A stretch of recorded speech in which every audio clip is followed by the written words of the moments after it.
Welcome to the Elaborate Topics podcast, where we focus on lab-specific strategies for medical laboratory professionals. We're proud to be the healthcare detectives that work behind the scenes to get the results needed to influence medical decisions. Let's grow together and jump right into the lab.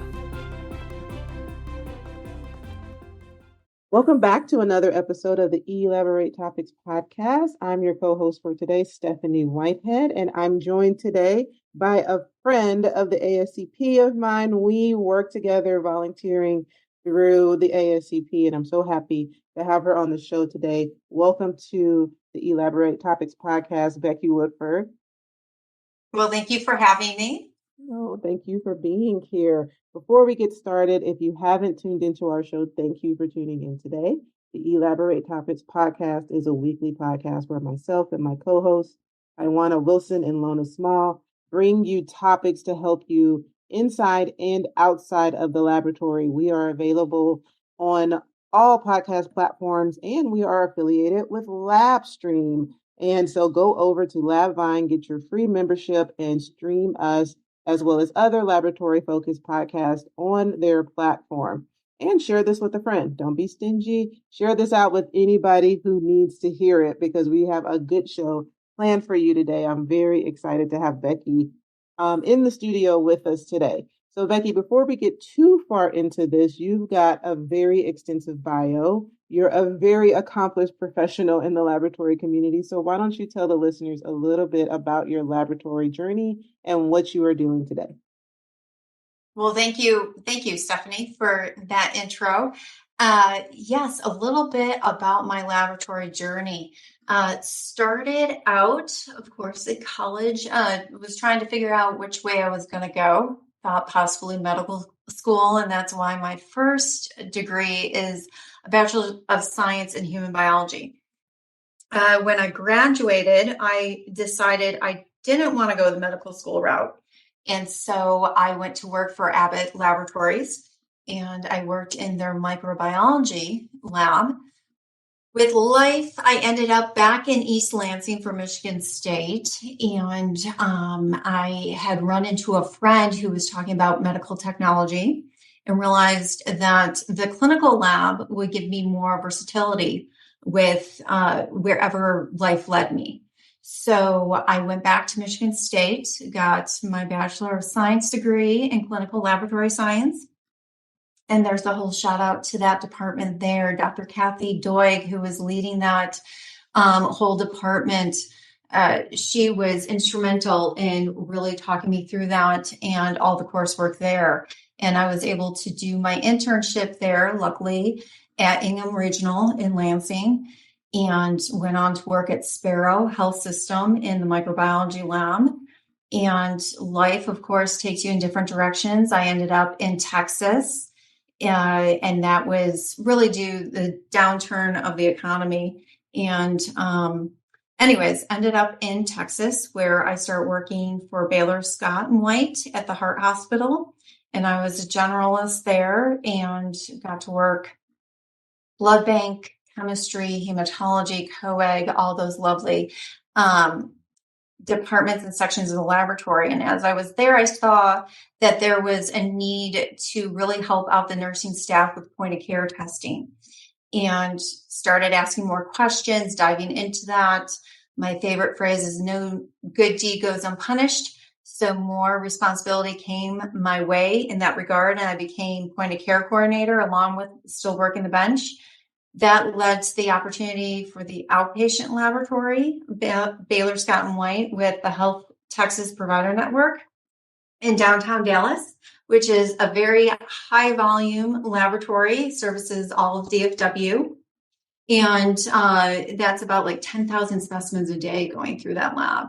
And that's where I transitioned into quality and started working, getting that laboratory from just CLIA certified to CAP accreditation, and integrating automation. Can go down that route, but we won't right now.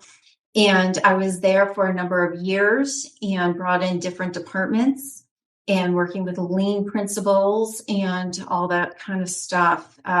while I was there, we got the quality award, the Bill Aston Award for quality.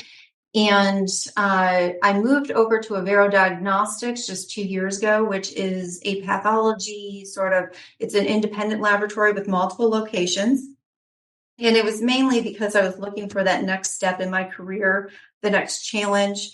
They have anatomic pathology, histopathology, cytopathology, and like I mentioned, multiple locations in different states. And so that really helped get me into regulatory.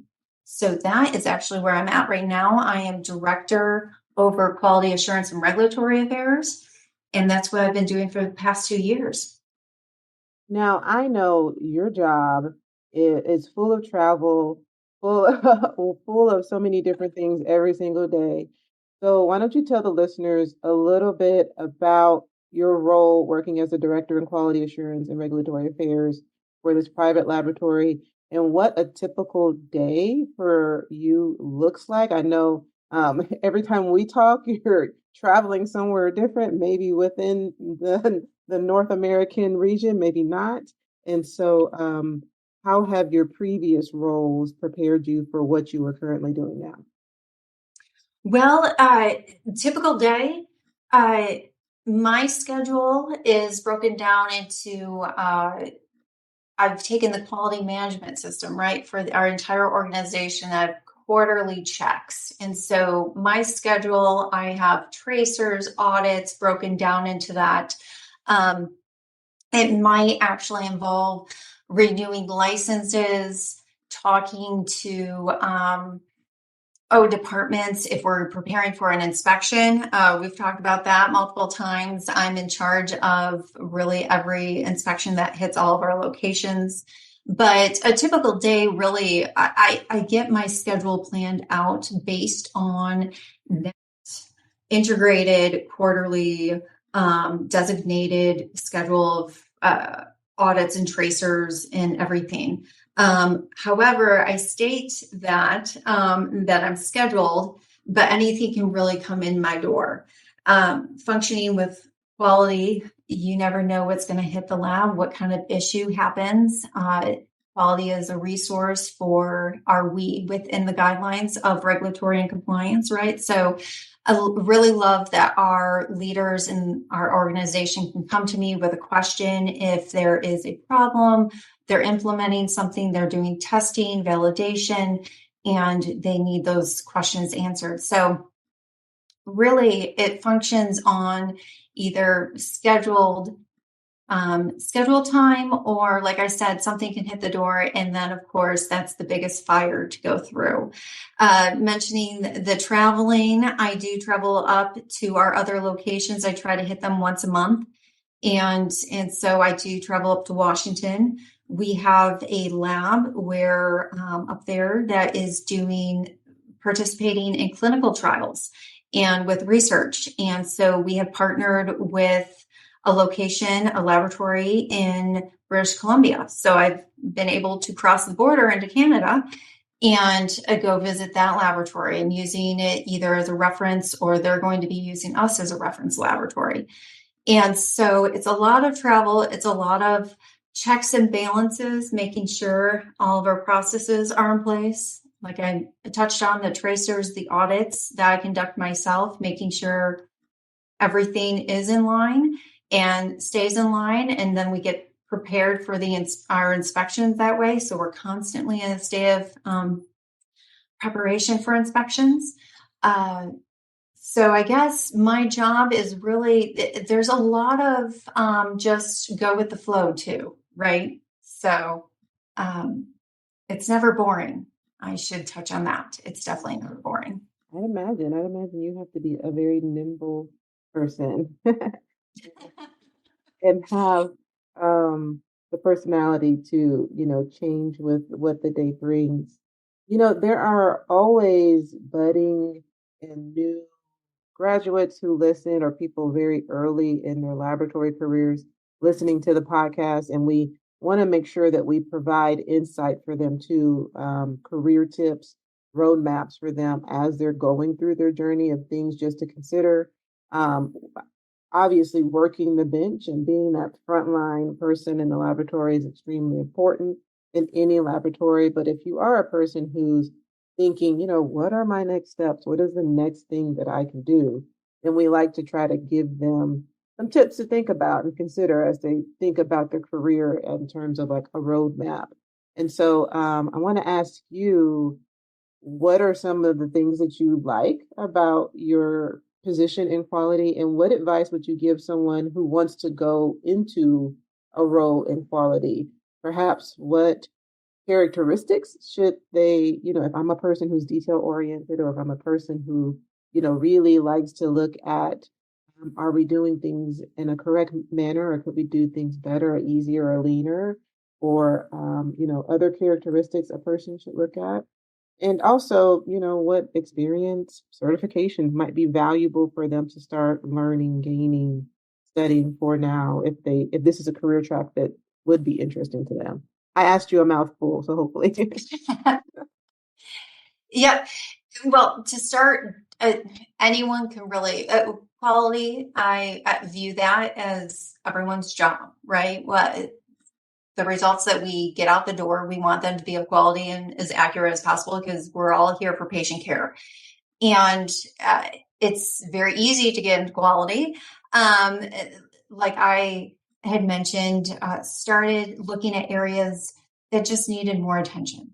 Looking at those areas where there's either a need, a question, I say risk reduction. For me, that was where my path started. Was I saw with point of care testing, we really needed to branch that relationship with the nursing staff. And it had to do with just opening that line of communication, making sure that their questions were answered on the evening shift, the weekend shift, where they didn't have as many resources as possible. Looking at those small areas, I say small projects, right? Not going, it doesn't have to be a big project where you do spaghetti diagrams and lean and all that kind of stuff, right? Just looking at little things in the lab where you can see where you can have an impact with efficiencies, talking with management and letting them know what you're taking a look at. And that is pretty much where you can start getting your foot in the door. And then you will be surprised with all the other projects that tend to come down the line in that regard. I do recommend continuous learning. There's a number of certifications out there.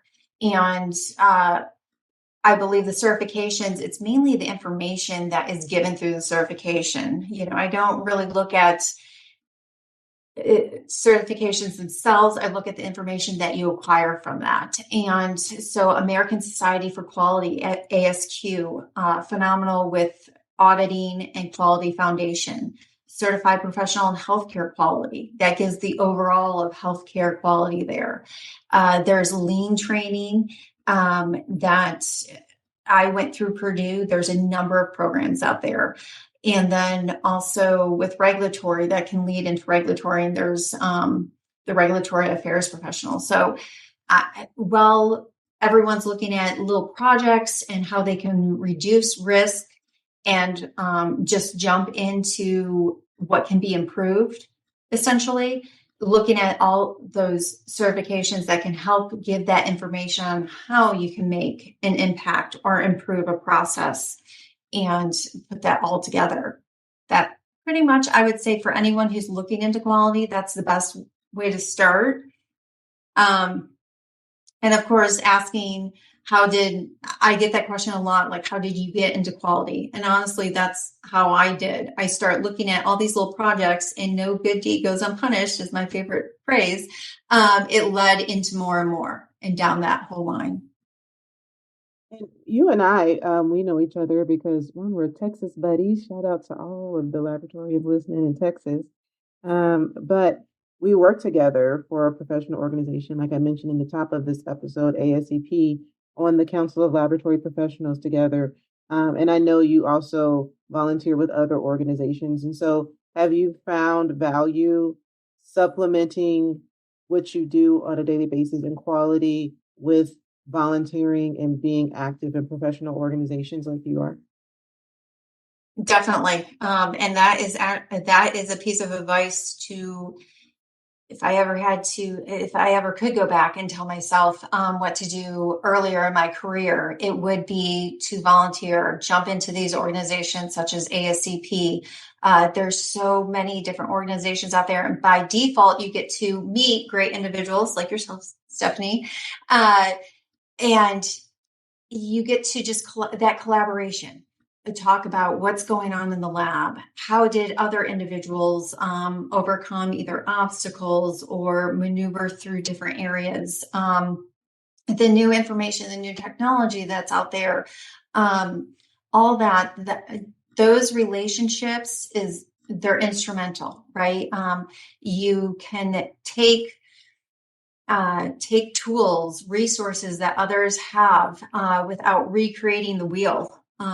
Time is so short often in the lab. And it's nice to be able to just reach out to those individuals, those organizations, and tap into the resources, those people that, you can just collaborate on different projects and work together with them. So honestly, the volunteering, if I could have started that earlier in my career, it would have been beneficial. So I would say to anyone listening, the best thing that you can do is join ASCP, jump on one of these committees, and just work on those relationships, and that will exponentially help your organization, help your career. I can't stress that enough, actually. So, Yeah, I agree wholeheartedly. I think I had gotten to a point in my career where I kind of felt like it was Groundhog's Day. Like I kind of felt like it was stagnant. I really didn't really see, I knew I had the capabilities and the potential to impact change. I just didn't see where I was making that impact on a day-to-day basis in my own laboratory, even though, I was the director, or I am the director.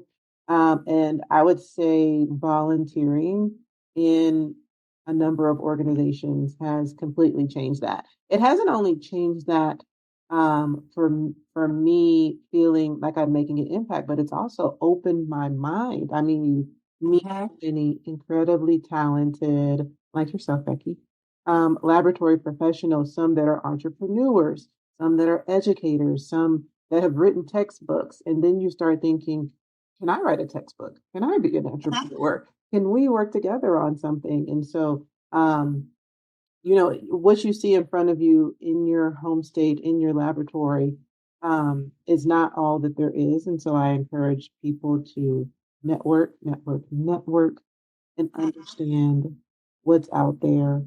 And speaking of understanding what's out there, because I have you, Becky, quality extraordinaire, quality aficionado. I wanted to ask you, what is up with all the accreditation agencies? There's so many. And as a director of my laboratory, it's hard to understand. We are obviously a CAP accredited laboratory, but there are options now, and there haven't always been as many options as there are now. But there are options. There are COLA, there's CAP, there's the Leading Laboratories. Actually, if you're listening to this, and I'll link it in the show notes, in this season 3, episode 16, I actually interviewed Nicole Colby from COLA, and she talked about some of the interesting things that COLA does for laboratories and laboratory professionals. But Becky, break it down for us. What is the pros, cons, differences between these accreditation organizations? You don't have to tell us which way to lean, but help us understand how to navigate what's out there. Yes. And actually, I have the benefit of working with a number of labs that originally in my career was mainly CAP accreditation, right? That was what I was used to. And joining Avero, I've now been exposed to COLA and, Leading Laboratories with Joint Commission. And honestly, with the accreditation agencies, it's Taking a look at your laboratory, what the test menu is, where your business model is going, what your laboratory really requires as to which one will be probably like the best fit, right? You can't really go wrong with all three in the regards that they are taking your lab to that next level, right? We all have to abide by CLIA, but all three of these accreditation agencies go above that. And that does factor into inspections, which then go back to how your laboratory performs. And at the end of the day, like I said, it's really going back to that patient testing, why we're all here, making sure that everything goes out accordingly. And so, like you had mentioned, we're going to dive a little bit here into COLA, CAP, and Leading Laboratories. And so really, like I touched on with the benefits of accreditation, before I break it down a little bit here, the benefits of accreditation really, besides just being with CLIA certification, is you get that peer review, networking, association with that organization, consultation. It comes with resources to your organization. So all three do offer resources for compliance, educational activities, professional development. And so all three are really good in that regard. But like I said, it's really based on your laboratory as to which one will be the best fit. What's good too is breaking it down into each group, right? So what I did to help myself take a look at this is I love spreadsheets and, looking at the different topics here. And really, as we look at the three, CAP, we're going to start very basic here on the overview of each one. CAP, a College of American Pathologists, and it's overseen by College of American Pathologists and accreditates medical laboratories. COLA is physician-directed organization. And so then also Leading Laboratories is Joint Commission, and they are really increased visibility and prominence of the laboratory team and exemplary focus on the impact of quality patient outcomes. And so the organizations here, if you look at all three, how many laboratories are accredited, we're going to start with CAP. There's over 8,000 that are accredited. There's laboratories outside the U.S. that are accredited through CAP. COLA, there's almost 7,500. The Joint Commission, over 2,000. And so as we take a look at which labs are actually eligible for accreditation for each, CAP and the Joint Commission, really pretty much across the board, any laboratory really for eligibility can be accredited. When we look at COLA, there is going to be a specialty of testing, restriction a little bit there. They don't accredit labs that do histocompatibility testing or cytogenetics or forensic drug testing. So like I was saying, when you're taking a look at your testing menu and where your laboratory is going in the future, if that is testing that your lab will be doing, COLA does not accredit labs with that testing. And then as we look into the application process, really across the board, and taking the stance here, I'm not leaning one way or the other. You do have the application with all three where you submit that paperwork and they all have the initial inspection. There's differences in the inspection process for all three. CAP, you're going to have peer inspectors come in. So a group of inspectors coming from another facility of comparable size. And that's really with the collaboration aspect, the spirit of CAP, you can say. COLA actually has their own inspectors. So you will have an inspector that's coming straight from COLA to do the inspection. And then Leading Laboratories or Joint Commission, they will send an inspector. And their inspectors are medical technologists with a master's degree, certification from ASCP. They have their work experience in the areas. And so when we're looking at these inspections, like I said, CAP, you're going to also want to take a look at your laboratory to see the size of it and if you can provide an inspection team that can go out. Because of course, that's, that peer collaboration of an inspection. When we're taking a look at standards, breaking it down, like I mentioned, they are above the CLIA requirements, and the standards are above and beyond CLIA. CAP is a little bit more strict, and they are nicely outlined in checklists, right? So those are going back to those resources that all three provide for the laboratory to maintain their quality and focus on the quality.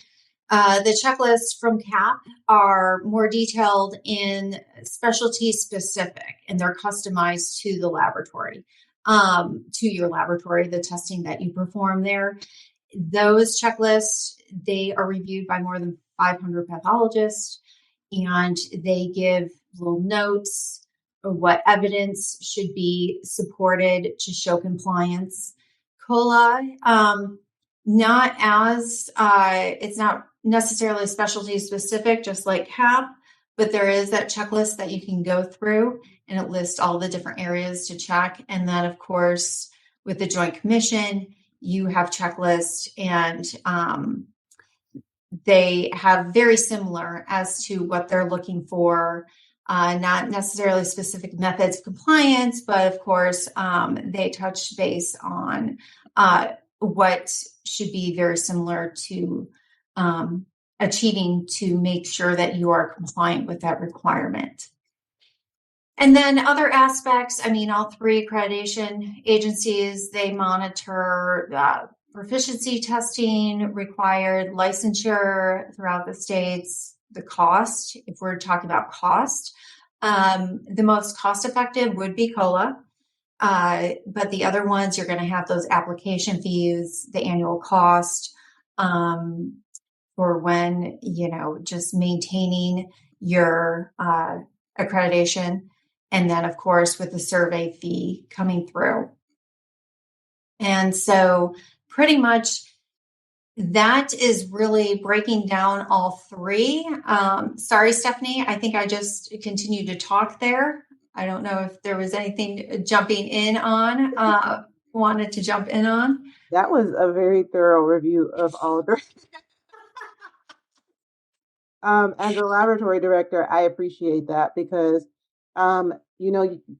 although you sometimes you fall into the regimen of this is how we've always done things, it is advantageous sometimes to look at, but what else is out there and how can we do things differently? And based on where the laboratory is going, are there, small modifications that we can change, even in accreditation? So it is great to understand the differences between what the options are out there.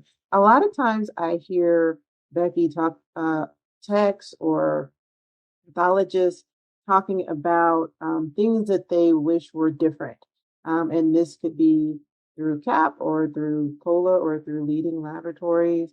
But standards that they wish were, more detailed, or I always hear people talking about, it's CLIA 88. Can we get an updated, like in this century, Right. CLIA 2000s, And so for individuals who feel like there need to be updates with any of these agencies, what would be the best course of action? Is there a suggestion box? Like Right. And the part about these accreditation agencies, I think that's really great, is all three have a great, I call it customer service, or, you can call phone a friend, you can call into them. And they have great direction on which way to go. And that would be the first stop, I would say. So if there's a question about a requirement, or if it's, hey, this needs to be taken, we need to take a look at this, right? And then it can factor into the accreditation agencies themselves are very active legislatively, I should say, that word, there you go. And It's a great starting point to call in and say, these are concerns, or how can we become more active in trying to update or request an update? And those directions can come there. There's many different avenues along those lines, but I would say with these accreditation agencies, they really do help guide and interpret those requirements. And I'm right there with you, where there's a number of them that wondering if can take a look at. And that goes back to CLIAC and all that kind of stuff, right? So there's a number of conversations going on out there, but I would say starting with calling into your accreditation agency, and then they give you that great roadmap as to which way you can go with that. I wanted to ask you also, because you've seen so many labs, you've done so many audits, and you've seen so many processes, and how so many different laboratories operate from a quality standpoint. And I'm sure every time you go in, you have your own method of how you look at operations and how you um, review things and then make your recommendations, or you identify deficiencies. But just in a general, and we kind of talked about this before the recording started. You just came from an inspection where you found the typical things that laboratories have: missing a signature on a log here, or maybe missing a temperature recording on a chart there. But just in general, in the laboratories that you've seen or you view, what is, and you can be as general as you want to, but what is one thing that laboratories, from a quality standpoint, should start doing right now if they're not doing it? And what is one thing they should absolutely stop doing right now if they are doing it? Start doing, which I would recommend with laboratories, is the communication and what I do with every lab going in for an inspection, right, is the immediate team members who are actually doing the tasks, right? Surrounding with them and making sure that what they are doing is actually in line with the SOP, or what their feedback, what they're seeing, and having that communication, and also bringing everyone to the table. So it's twofold, right? Making sure that you have everyone. It takes the entire lab to get a quality result out the door. And so I would start with making sure that who is actually doing the task is part of the process of reviewing SOPs and preparing for the inspection and checking those records and knowing what these requirements are. As I work with the labs that I'm in, my biggest thing is requirements, or the standards, I should say. The standards should not be a mystery. It shouldn't be housed by quality to make sure that our lab is in compliance. The standards should be well known with the entire team. And I think that's really what you start basing, what we base all of our SOPs off of, right? Hey, does it match the standard? Are we compliant here? And as long as we involve the entire team and start talking with everyone and keeping that communication going, and it's very easy to only have conversations with certain departments or at a management level. I'm being a little blunt here, but at the same time, you want to make sure everyone is at the table for that. And yeah, I think that's really where we need to keep the focus, especially for quality, because it definitely takes everyone. And I think to stop doing, stop doing is actually say it's not really necessarily stop doing. It's making sure that you have that culture of reporting or being open with each other, because every lab, we encounter these, like you said, okay, you have logs where you forget to sign or that documentation and stuff, and we're all human. We want to make sure that we stop making a culture of, oh, that person didn't do that, or, that task is for that, that department. We want to more keep the culture of reporting. We're a team. It takes everyone. It doesn't matter what the job is or what you come across. It's all of our jobs to make sure everything is done in a quality and compliant way. That's that just culture Here's the that they question. talk about, right? When they talk about patient Right. safety culture, that just culture where Mm-hmm. you are encouraged to report things that you find or Mm-hmm. encouraged to speak up if you see something that can cause a potential error. Some organizations call it a good catch instead of Yes. call it, forgot what was the alternative, but in our organization they call it a good catch. And so we Mm-hmm. encourage people to find good catches and as many as possible. And all of those things just make it better for the patient, right? And a lot Oh, of yeah. we have Yep. healthcare insurance from the organization we work, and so it makes it better for us too if we are ever patients at our organization.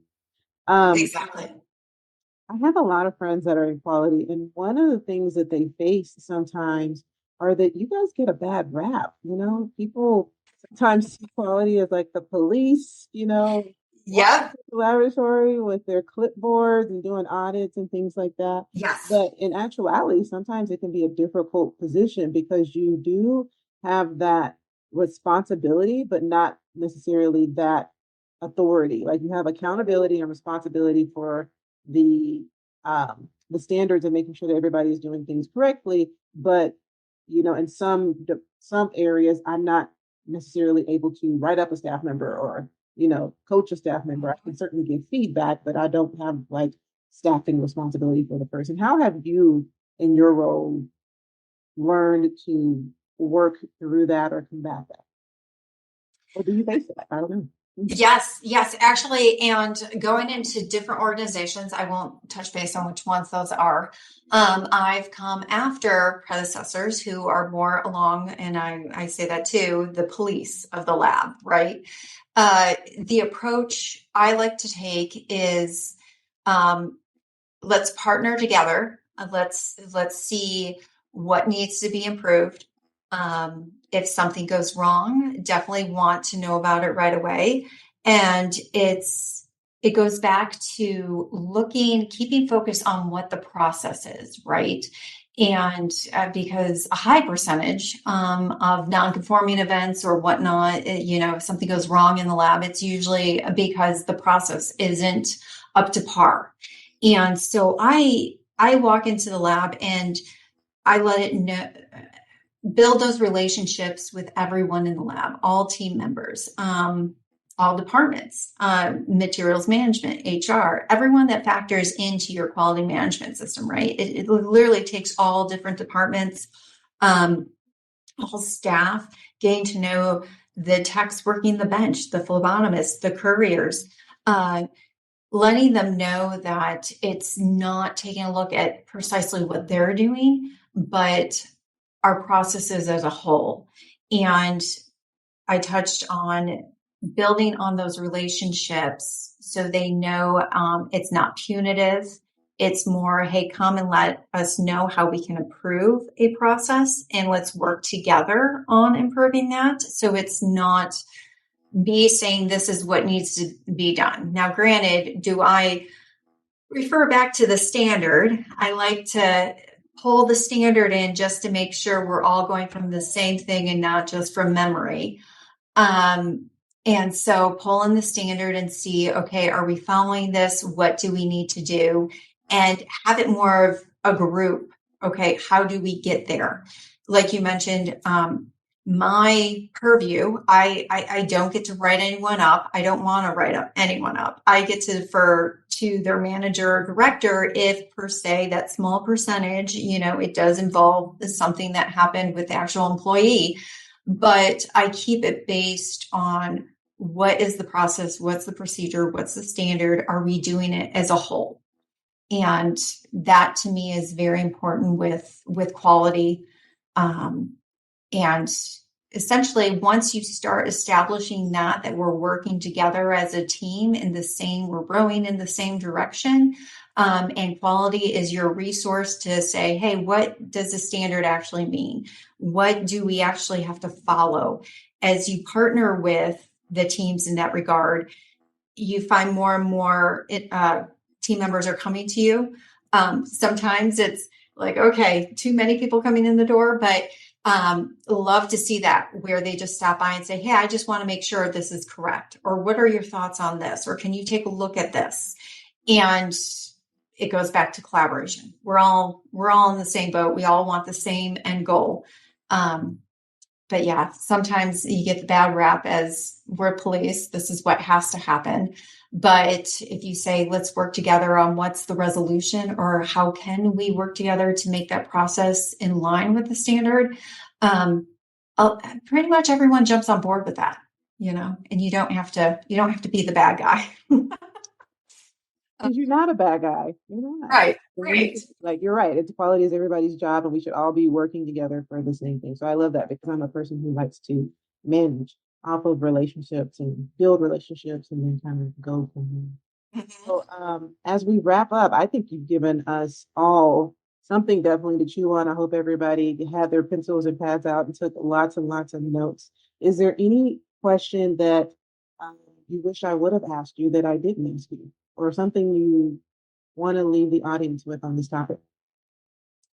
Actually, you did touch on it, which I've seen throughout multiple organizations, is just making sure everyone is at the table at the very beginning. A lot of times with the item to touch base on is what's the biggest challenge for quality or that I come across. And it's just making sure, like I said, everyone's at the table at the very beginning, including quality. Sometimes I find that quality is brought in at the very end or when something doesn't go right. But just making sure everyone's there, and that really helps with working through, making sure non-conforming events, giving it our best effort to make sure everything's in line. And just to leave everyone with my favorite motto is usually it takes a village. It takes a lab. And when I say lab, that means every department, even in the hospital, I say materials management because we're coming out of COVID, right? And that was always our supplies and everything. But it takes nursing, it takes janitorial staff, it takes administration, it takes HR to get that right result out the door and make sure that we are being as compliant and in line as possible.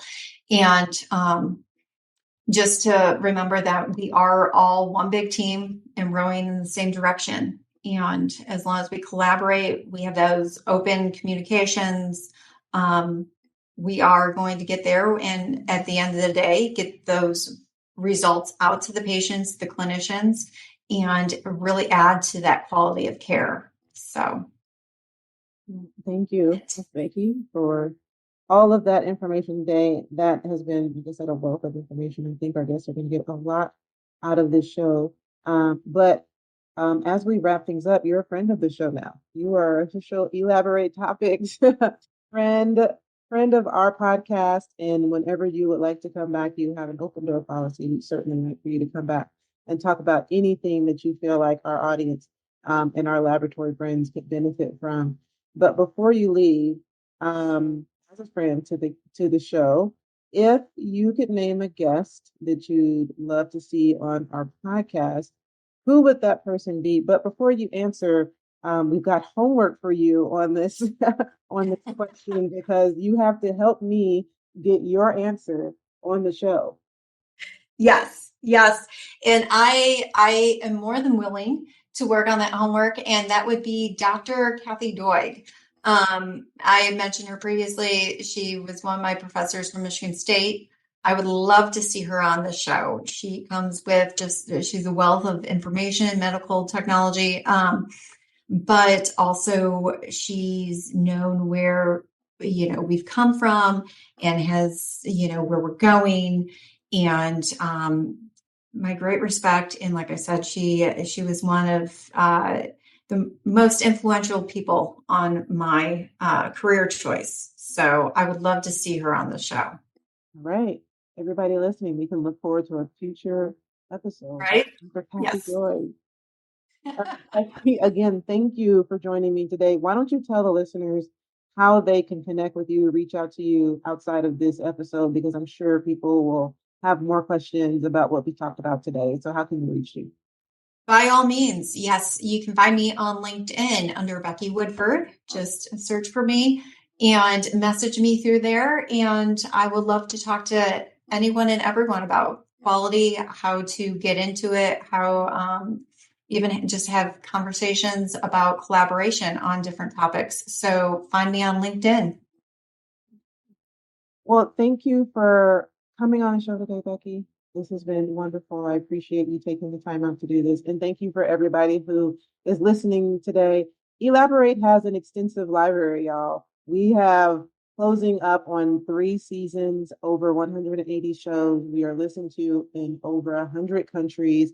And so we appreciate all of our listeners. Be sure to share this with your friends. And if you feel like you have a topic that you want to talk about, reach out to us and we will try our best to get an expert on the show, or actually maybe just invite you to talk about that situation or that topic on the show. Thank you for tuning in today. I hope that everybody has the best day. Until we meet again, until we talk again, have a good one. Thank you.